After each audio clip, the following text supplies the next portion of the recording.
गर्भवती सौतेली बेटी बाग 11 में नंदिनी हॉस्पिटल में बहुत दर्द सहते हुए एक बच्चे को जन्म देने के बाद मर जाती है। नंदिनी का पति मनोहर का भी मौत हो जाता है। उधर नंदिनी के पिता अंजय्या बहुत दुखी होकर एक हार लेके जाता है। उधर मनोहर के माँ बेटे के मौत के दर्द से नंदिनी को बहुत गाली देती है। यहाँ दूसरी जगह पे शोक के हाथ में गीता फंसकर उसका इच्छा पूरा नहीं कर रही होती है। इससे शोक बहुत गुस्सा होकर उस कमरे के बाहर आके आगे क्या करेगा, अपर्णा अपनी घर जाएगी या नहीं, और पति के मौत के बारे में पत्नी को नहीं पता, पत्नी के मौत के बारे में पति को नहीं पता, पत्नी एक जगह पे पति एक और जगह पे, आखिर भगवान का खेल क्या है। इस नाटक का भगवान ने क्या अंत लिखा है जानने के लिए गर्भवती सौतेली बेटी बाग 12 देखेंगे। हॉस्पिटल में रोते हुए बच्चे को उठाकर नर्स आगे चल के आती है। उसके पीछे ही नंदिनी के शव को स्ट्रेचर के ऊपर सुलाकर वार्ड बॉय आता है। उसके पीछे डॉक्टर आता है। वार्ड बॉय नंदिनी का शव को लेके शवागार में रखता है। इनके संबंधी कब आएंगे और ये डेड बॉडी कब लेके जाएंगे? तब तक मेरी ड्यूटी तो चलती रहेगी। इतनी बड़े कमरे में एक ही लाश और इतनी बड़ी फ्लोर में मैं एक ही आदमी। माँ दुर्गा देवी मुझे बचा लो। ऐसे बोलकर वार्ड बॉय डरते हुए अपने काम करता है। हॉस्पिटल के एक कमरे में रोता हुआ नंदिनी के बच्चे को नर्स फीडिंग बोतल से दूध पिलाती है। तेरे आने की वजह से बिना शादी किए मैं माँ बन गई हूँ। तुझे एक अच्छा नाम रखती हूँ। आज के बाद तुम मेरी जिम्मेदारी। पुजारी से पूछ के तुम्हारा पैदा हुआ समय देख के एक अच्छा नाम रखती हूँ, ठीक है? इस तरह कहकर नर्स बहुत खुशी से रहती है। इसे देखकर डॉक्टर ने ऐसा कहा, गुड सिस्टर, अच्छी डिसीजन लिया है आपने। बच्ची को किसी समय कुछ भी हुआ तो मैं रहूंगा, वो भूलिए मत। कहकर डॉक्टर वहाँ से जाते हैं। यहाँ गीता उसके साथ सोने के लिए मना करने के कारण शोक बहुत गुस्सा होके कमरे से बाहर आकर कुछ ही दूर में एक अंधेरा कमरे में जाता है। उधर का स्विच बोर्ड पता होने के कारण बहुत जल्दी स्विच बोर्ड के पास जाता है और लाइट्स ऑन करता है। वो कमरा पूरा धूल से और कंकालों के समूह से भरा हुआ होता है। खिड़की से बांधा हुआ एक बड़ा सा कुत्ता रहता है। वो कुत्ता उसके आगे रहा मांस को खाता रहता है और टेबल के ऊपर रहा 3 ग्लास के डब्बे में, एक डब्बे में विस्फोरित सांप, दूसरे डब्बे में विस्फोरित बिच्छू, तीसरे डब्बे में चूहा रहता है। ये शोक के बारे में उसे अभी तक पता नहीं है। मैं खुशी खुशी उसके साथ एक रात बिताना चाहता था, लेकिन वो उसे ना बोलकर मेरे अंदर हुए राक्षस को जगा दिया है। अब मैं ये जगी हुई राक्षस से उसको मैं अपनाता हूँ। इस तरह बहुत गुस्सा होकर शोक एक विजिल मारता है। उस कमरे में एक लड़का आता है। उस लड़के को क्या करना है समझाता है। कुछ भी बात किए बिना वो लड़का उसको नमस्ते करके वहाँ से निकल जाता है। आओ गीता, आओ, मैं आज तुम्हें पूरे अपना बना के ही रहूंगा। चाकू से अपनी उंगली काटकर शोक उस उंगली को अपने मुंह पे रखता है। इधर कमरे में बिस्तर के ऊपर बैठ के गीता रोती रहती है। अब मैं किधर हूँ? क्या कोई भी आके मुझे बचा नहीं सकता? मुझे बचाने वाला कोई भी नहीं है। उस दिन दीदी ने जो कहा था मुझे मानना चाहिए था। मैं ही अहंकार से उसके बारे में कुछ नहीं जानी। आज मेरा हालत देखो। दीदी का बात मानी तो ये हालत नहीं आता। अरे दीदी, मुझे माफ कर दो। मुझे तेरी बात माननी चाहिए थी। इस तरह अपने आप ही दुखी होकर नंदिनी ने उनके घर में जो बताया सारे बात को याद करती है। उस दिन गांव के एक मंदिर में गीता और सुदर्शन बात करते हैं। एक हफ्ते से तुम्हारे पीछे पड़ा हूँ, आज बात करने के लिए आई हो, इसलिए मैं आपका शुक्रगुजार हूँ। मुझसे कुछ बात करना चाहते थे ना? क्या है वो? जल्दी बताइए। मुझे घर जाना है। मेरी माँ बहुत गुस्से वाली है। ठीक टाइम पे घर नहीं पहुँची तो मुझे मार ही देगी। आगे से कहीं जाने नहीं देगी। आज या कल आप शादी करके अपने ससुराल जाने वाले हो, लेकिन अब भी अपने माँ से इतनी डरती हो।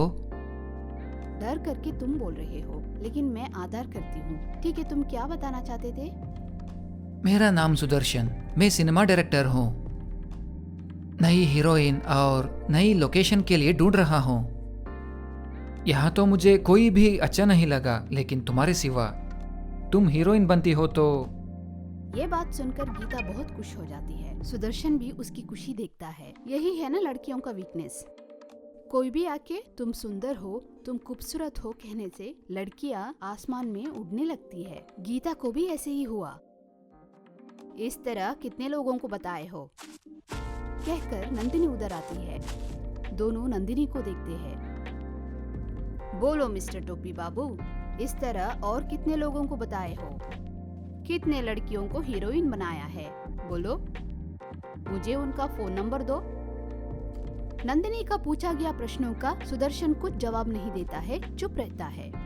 उसके पास कुछ जवाब नहीं होता है, अजीब सा देखता है। बोलो टोपी बाबू, तुझे ही पूछ रही हूँ, कितने लोगों को हीरोइन बनाया है, कितने मूवीज किया है? गीता, कौन है ये? ये क्या बकवास कर रही है? ये तुम्हारी किस्मत को भगा रही है। गीता उस बात को लेकर नंदिनी के साथ झगड़ा करती है। मेरी माँ ठीक कहती है, तू एक शनि जैसी है, किसी को अच्छा होने से बीच में आके खड़ी हो जाती है। तुम्हारी वजह से किसी को भी खुशी नहीं मिलती है।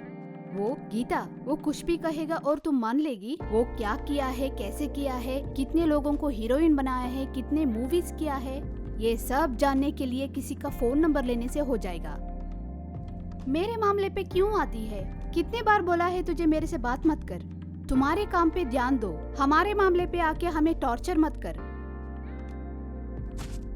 कहकर गीता सुदर्शन को लेकर दूसरी जगह पे जाती है। नंदिनी वो लोग जाते हुए देखती है। मेरे सारे बातें तुम्हें अब पता नहीं चलेगा। जब उसके हाथ से तुम्हारा जिंदगी बर्बाद हो जाएगा ना, तब तुम्हें समझ में आएगा। तब ये दीदी भी नहीं रहेगी और कोई भी नहीं रहेगा। ऐसे कहकर नंदिनी वहाँ से चली जाती है। ये सारे बातें याद करके गीता बहुत दुखी हो जाती है। तभी गीता के पास वो लड़का आता है। गीता उस लड़के को अजीब सा देखती है। दीदी, अब रोने से कोई फायदा नहीं है। यहाँ आने के बाद हम कुछ नहीं कर सकते, सब उसके हाथ में होता है। और एक बात है, आपको लेकर एक अंधेरी कमरे है, वहाँ लाने के लिए बोला है। अंधेरा कमरा? गीता को डर होने लगता है। उधर ले जाके पता नहीं क्या करेंगे करके घबराहट होती है। उस लड़के को अजीब सा देखती है। दीदी, ये बात को मैं यहाँ आने वाली हर लड़की को बोलता हूँ, ये मेरी रोज का काम है। लड़कियों को देखकर कुछ दुख भी नहीं होता है मुझे। मैं सब बोलकर यहाँ से अंधेरे कमरे तक छोड़ देता हूँ बस। उधर से मुझे कहाँ भेजेंगे? बाहर, उसको जो चाहिए सब लेकर बाहर छोड़ देते हैं, नहीं तो बंदी होने वाले लोगों को मार देते हैं। तब मेरी माँ इनके पास है क्या? आपकी माँ को यहीं बंदी बनाया गया है। वो जिंदा चाहिए तो आपको अंधेरे कमरे में जाना होगा। उस लड़के का बात सुनकर गीता बहुत सोच में पड़ जाती है। वो लड़का गीता को देखता है। कुछ देर बाद गीता और वो लड़का बाहर आके उस अंधेरा कमरे की तरफ जाते हैं। कुछ ही देर में दोनों उस अंधेरा कमरे के पास आते हैं। वो अंधेरा कमरा उस लड़के को जाना पहचाना है, लेकिन गीता पहली बार इस कमरे में आ रही है।